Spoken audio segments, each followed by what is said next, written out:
তো দেখো আমাদের গাড়িটা দীঘার মেন রাস্তাতে ঢুকে গেছে, সমুদ্রের ধার দিয়ে যাচ্ছে। দেখো সমুদ্র দেখা যাচ্ছে, তো তোমরা একটু ফলো করলে তোমরাও দেখতে পাবে। তো আমরা রাত 12টা নাগাদ বেরিয়েছিলাম, এখন বাজে সকাল 6:30।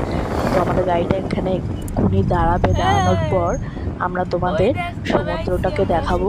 তো চলো নামা যাক।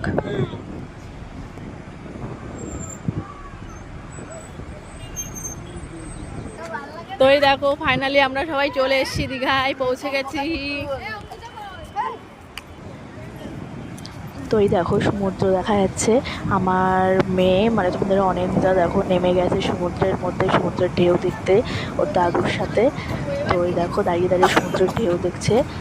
তো এখন খুব সকালবেলা সূর্য ওঠে, দেখো দেখতে খুব ভালো লাগছে। এই দেখো সকালে সূর্য ওঠা। কে কে দেখেছো দীঘাতে এসে কমেন্টে জানিও, আর যারা দেখোনি তো একবার এসে দেখে যেও, দেখতে খুব ভালো লাগবে। তো এখানে প্রচুর পরিমাণে মাছ পাওয়া যায়, যার জন্য এখানে এই জায়গাটাকে দীঘার মোহনা বলা হয়। তো দেখো কত মানুষ এত সকালবেলা এসেছে। তো তোমরা না আসলে তোমরা বুঝতেই পারবে না এই জায়গাতে।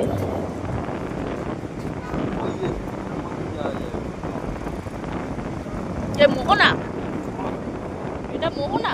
হ্যাঁ মোহনাই তো। তো দেখো আমরা সবাই মোহনায় চলে এসেছি, এই যে মোহনা।